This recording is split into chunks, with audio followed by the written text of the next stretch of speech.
Hi friends, आज की class में हम पढ़ने वाले हैं रेजिस्टेंस के बारे में। रेजिस्टेंस या प्रतिरोध किसके द्वारा हम डिनोट करते हैं, तो इस क्लास में हम कंप्लीट जो भी रेजिस्टेंस से संबंधित है सारा हम सीखने वाले हैं। तो रेजिस्टेंस जो रहता है और ऐसा टॉपिक है जो सभी क्लासों में सभी के लिए इम्पोर्टेंट है। कहीं पर भी फिजिक्स विदाउट रेजिस्टेंस आप इसको कंसीडर कर ही नहीं सकते हैं।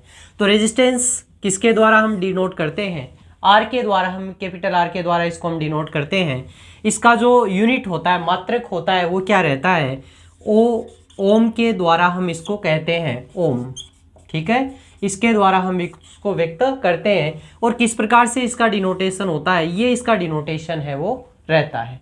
ठीक है, अब दो प्रकार का रेजिस्टेंस होता है, एक तो इनका जो सीरीज और कॉम्बिनेशन और एक पैरेलल कॉम्बिनेशन। दोनों के बारे में इस क्लास में हम बातचीत करने वाले हैं, तो बने रहिए अंत तक और देखते रहिए इसको। तो दो प्रकार से मैंने कहा, तो पहला हम देखते हैं सीरीज। तो सीरीज के अंदर सपोज मेरे पास में दो रेजिस्टेंस है R1 एंड R2। अब इन दोनों का मुझे कॉम्बिनेशन करना है। कॉम्बिनेशन कैसा हो सकता है? तो मैंने कहा कि दो प्रकार का कॉम्बिनेशन है, वो हो सकता है एक तो इसका पैरेलल और एक सीरीज। तो सीरीज कॉम्बिनेशन किस प्रकार से रहेगा वो हम देखते हैं पहले। सपोज मेरे पास में एक रेजिस्टेंस R1 और दूसरा रेजिस्टेंस R2, ये R1 और ये R2। तो R इक्वलेंट क्या होगा? R इक्वलेंट ये जो होगा ये होगा R1 प्लस R2। यानी सीरीज कॉम्बिनेशन में हमेशा आपके जितने भी रेजिस्टेंस होते हैं उन सबका क्या करना है? सम करना है। सपोज मेरे पास में थर्ड और रेजिस्टेंस हो जाता है, ये थर्ड रेजिस्टेंस हो गया R3, तो फिर कॉम्बिनेशन R इक्वलेंट क्या हो जाएगा? R1 plus R2 plus R3।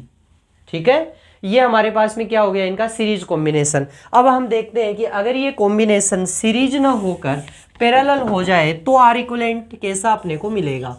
ये कैसा था अपना? सीरीज, और ये वाला कैसा रहेगा? पैरेलल या समांतर क्रम संयोजन। श्रेणी क्रम और समांतर क्रम संयोजन लिख देता हूँ मैं आपकी हिंदी मीडियम के लिए भी। श्रेणी क्रम और ये कौन सा रहेगा आपका? पैरेलल यानी समांतर क्रम।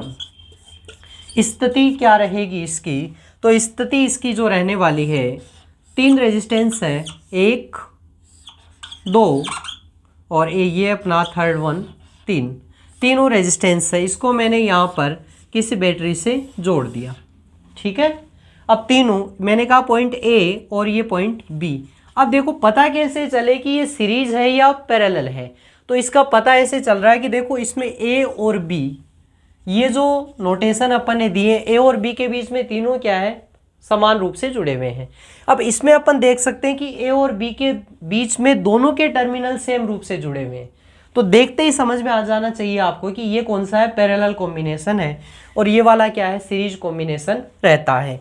तो इसके लिए क्या मैंने कहा, ये R1 है, ये R2 है, और इसका ये कौन सा? R3 है। अब मुझे तो क्या चाहिए? इक्वलेंट चाहिए। तो 1/R इक्वलेंट, और R इक्वलेंट कितना होगा? जो तुल्य प्रतिरोध होगा, तो मैं कह सकता हूँ 1/R1 plus 1/R2 plus 1/R3। ये क्या हो जाएगा? इनका पैरेलल कॉम्बिनेशन हो जाएगा। ठीक है, R इक्वलेंट, फिर ये पूरा टोटल ज्ञात करने के बाद में इसका जस्ट अपोजिट आप करेंगे तो आपके पास में क्या आ जाएगा? R इक्वलेंट आ जाएगा। ये हमें इसके अंदर फाइंड आउट करना है, जो हम ज्ञात कर लेंगे। ठीक है, अब हम चलो एक एग्जाम्पल लेते हैं, और एग्जाम्पल के द्वारा मैं समझाता हूँ आपको कि किस प्रकार से ये कॉम्बिनेशन है ये रहता है। अब मेरे पास में यहाँ पर दो कॉम्बिनेशन हैं, तो ये मैंने इसको एक बैटरी से जोड़ दिया। ठीक है, बैटरी का पॉजिटिव टर्मिनल, नेगेटिव टर्मिनल। ठीक है, जो बड़ा रहता है वो हमेशा पॉजिटिव, और छोटा रहता है वो क्या रहता है? नेगेटिव टर्मिनल रहता है। अब यहाँ पर R1 और R2 मैंने इनकी दोनों की वैल्यू दे दी। मैंने कहा R1 है वो 1 ओम है, और R2 है ये कितना है? 3 ओम है। ठीक है, तो कुल क्या हो जाएगा इनका?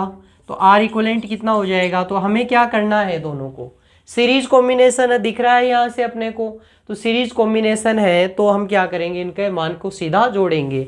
तो मैंने कहा 1 प्लस 3, क्योंकि 1 पहला है और दूसरा क्या है? 3।